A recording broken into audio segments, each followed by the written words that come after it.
The transport shuttle to Kepler Station was packed with military personnel from across the Galactic Alliance. Representatives from 40 different species filled the premium seating section, their uniforms adorned with medals and rank insignias that gleamed under the artificial lighting. Lieutenant David Hayes stood quietly near the back, his simple Earth Forces uniform notably plain compared to the elaborate decorations around him. A single silver pin on his collar was his only ornamentation. "Move aside, human," commanded a Thraxian colonel, his crystalline body towering over David. "This section is for decorated warriors, not your kind." David stepped back without argument, even though his assigned seat was clearly marked. The Thraxians for subordinates laughed, their harmonic frequencies creating an irritating buzz. "Humans," one of them scoffed. "They send their soldiers out with nothing but fabric uniforms and primitive projectile weapons. No wonder they need protection from real warriors." An Altarian major joined in, her feathered crest fluffing with amusement. "I heard they actually lost 3 ships in the Proxima engagement." 3. "My squadron hasn't lost a vessel in decades." David remained silent, finding a spot to stand near the emergency exit. His hand unconsciously moved to the small silver pin on his collar, fingers tracing its surface. The shuttle journey continued for 2 hours, with various species recounting their military victories. The Thraxian colonel was particularly vocal, describing his famous victory at Sigma Draconis, where his fleet destroyed 20 enemy vessels without a single casualty. "That's nothing," a Vorthan commander interjected, his mechanical augmentations whirring.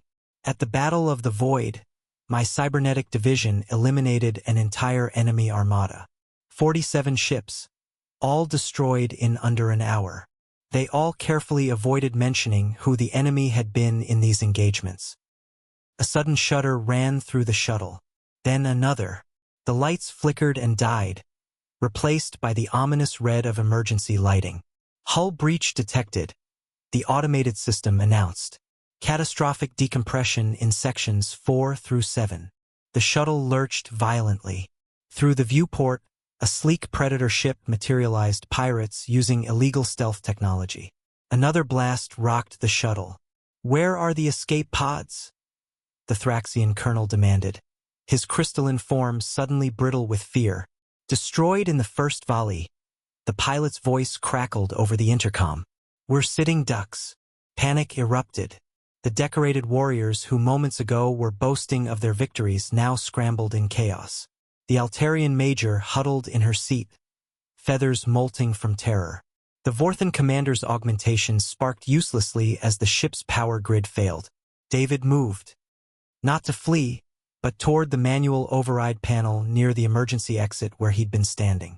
His fingers flew over the controls, rerouting power from non-essential systems.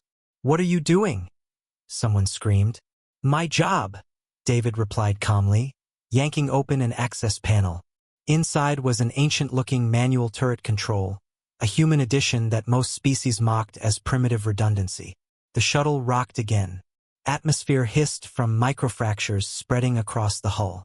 David gripped the manual controls, peering through the optical scope, no electronic targeting, just human eyes and instinct. The pirate ship was moving in for the killing blow. He fired. Not energy weapons or plasma bursts, but kinetic rounds. Simple, brutal, and impossible for the pirates' shields to fully deflect. The rounds punched through the enemy's engine housing. "Impossible," the Thraxian colonel gasped. "You can't hit a moving target at that range without computer assistance." David didn't respond, adjusting his aim minutely. Another burst. The pirate vessel's main reactor exploded in a brilliant flash. As the immediate danger passed, David finally spoke to the stunned cabin. "You asked why humans are here, why we're part of the Alliance when we seem so primitive."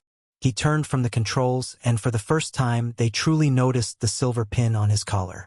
It wasn't a rank insignia.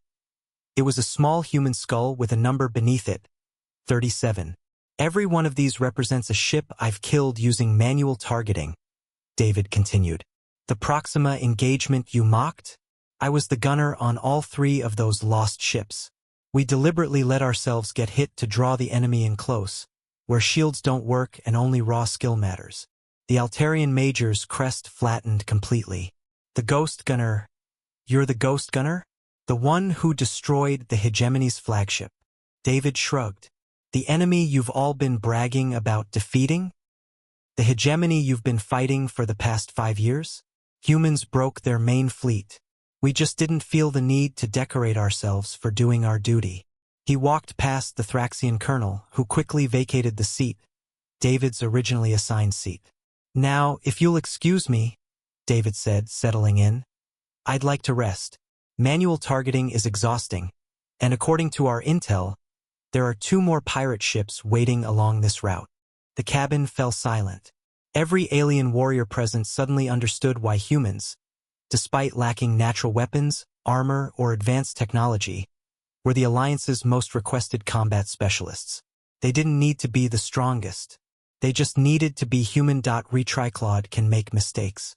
Please double-check responses.